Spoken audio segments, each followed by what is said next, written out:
मैं ओंकार देवगण द्वारा मान्य एवं जगत पिता भगवान शिव एवं जगत माता पार्वती के परम प्रिय एवं सर्वप्रथम पूज्य श्री गणेश के कंठ का हार मैं ओंकार। श्री गणेश की महिमा का गान करना साधारण तो क्या असाधारण वाक एवं वाणी के धारी के सामर्थ्य में भी नहीं है। गौरी सुत गणेश की शरण में आए शरणागत की सारी मनोकामनाएं पूर्ण हो जाती हैं। इसीलिए तो जगत इन्हें सुख करता और सुख का दाता कहता है। शिवनंदन गणेश सदा ही अपने भक्तों की पीड़ा को हरते हैं, इसीलिए इन्हें दुखहर्ता भी कहा जाता है। लंबोदर मोदक प्रिय श्री गणेश सिद्धि और बुद्धि के दाता हैं। जो प्राणी इनकी शरण में आता है उनके मन मानस की कलुषता दूर हो जाती है और पार्वती पुत्र की कृपा से उसकी बुद्धि भी तीक्ष्ण हो जाती है। यह एक अद्भुत सत्य है कि जिसकी बुद्धि तीक्ष्ण होती है उसे पुरुषार्थ के बल पर सिद्धियां भी स्वयं ही प्राप्त हो जाती हैं। अतः श्री गणेश की भक्ति सदा ही भक्तों को शुभ लाभ पहुंचाती है। ऐसे सर्वफल एवं सर्व सिद्धिदायक श्री गणेश को कोटि कोटि प्रणाम।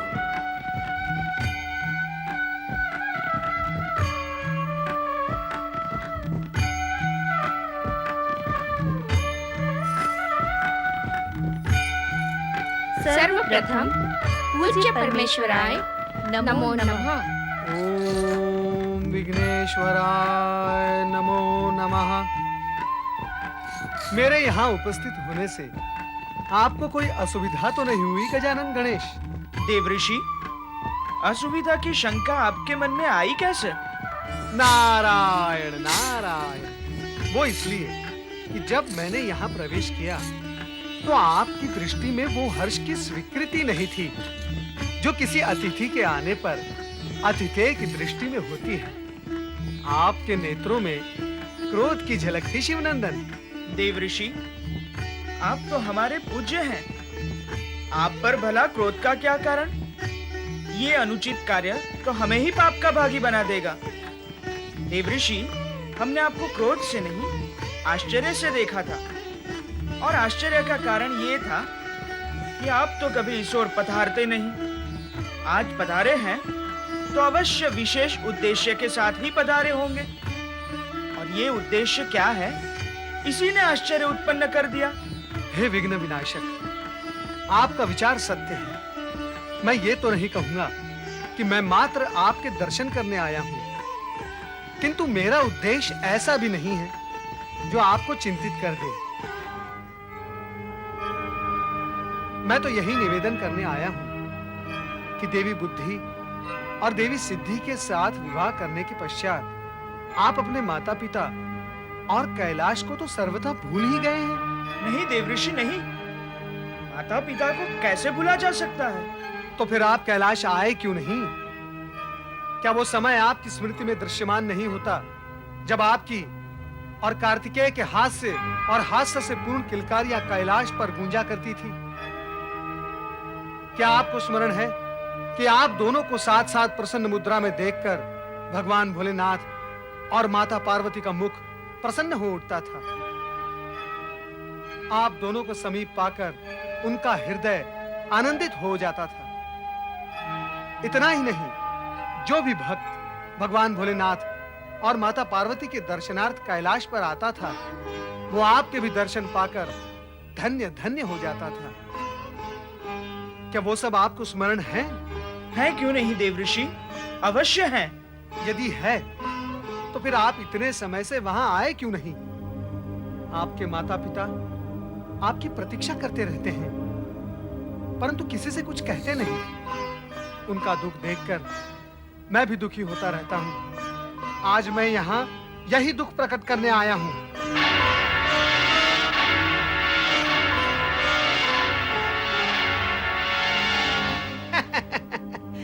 देवियों, कहीं ऐसा तो नहीं कि आप दोनों के मुंह में श्री गजानन ऐसे खो गए कि उन्हें अपनों का ध्यान ही नहीं रहा। नहीं देवऋषि नहीं, ऐसा कदापि नहीं है। अग्र पूजा का स्थान पाने के कारण श्री गणेश अपने आराधकों के उद्धार में इतने व्यस्त रहते हैं कि इन्हें क्षण भर के लिए भी अवकाश नहीं मिलता। हमने तो अनेक बार इनसे कैलाश चलने का निवेदन किया, परंतु ये यही कहते रहे कि कोई विशेष अवसर आएगा तो कैलाश जाकर माता पिता के दर्शन करेंगे। मान लेते हैं,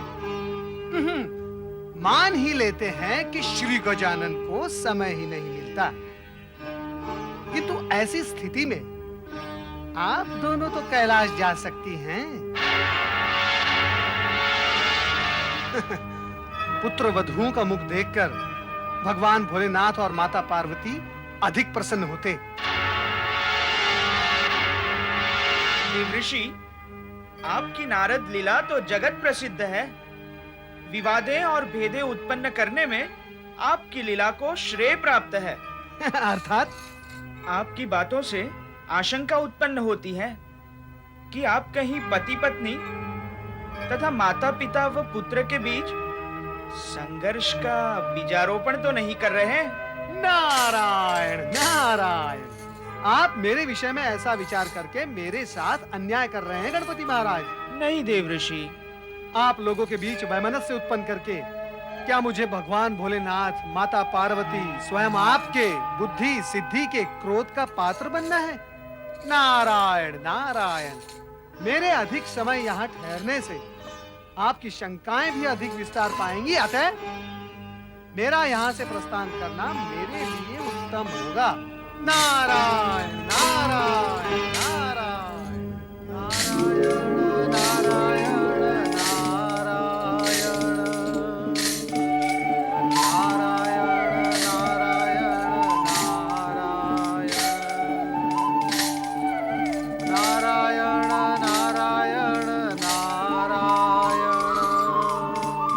प्रणाम।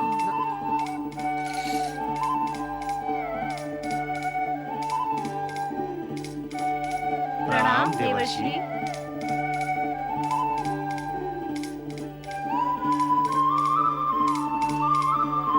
प्रणाम देवर्षि। ओहो हो, चंद्रदेव और देवी रोहिणी, नारद का प्रणाम स्वीकार करें। सब कुशल मंगल तो हैं? आपके समक्ष प्रसन्न वदन, प्रसन्न मुख हैं, तो निश्चित ही सब कुशल मंगल है देवर्षि। नारायण नारायण। चंद्रदेव, बहुत समय पश्चात भेंट हुई ना, इसीलिए पूछा। हाँ, भेंट तो बहुत समय पश्चात हुई है। अब आपसे कोई भेंट करना चाहे भी तो कहाँ? आपका कोई निश्चित स्थान तो है नहीं जहाँ हम आ सकें। भक्त प्रहलाद प्रकरण के पश्चात तो आपने अपने आश्रम में भी जाना छोड़ दिया। अब वहाँ अन्य ऋषि मुनि ही निवास करते हैं। अर्थात आप वहाँ मुझसे भेंट करने गए थे? नहीं देवर्षि, हम वहाँ गए तो नहीं, किंतु आकाश में भ्रमण करते समय हम पृथ्वी लोक की स्थिति जान लेते हैं। इस समय आप कहाँ से पधार रहे हैं और किस ओर प्रस्थान कर रहे हैं देवर्षि? मैं गणेश लोक गया था श्री गणेश से भेंट करने, और अब अपने गुरु बृहस्पति के पास जा रहा हूँ। किंतु देवर्षि, आप उदास क्यों हो गए? कुछ विशेष नहीं देवी, बस। कहें तो क्या बात है? हाँ, मन की बात कहने से मन की पीड़ा बाहर निकल जाती है, फिर मन पीड़ा रहित हो जाता है। श्री गणेश ने मुझसे एक ऐसी बात कह दी जो मेरे मन को चुभ गई है। क्या है वो बात देवर्षि? ऐसा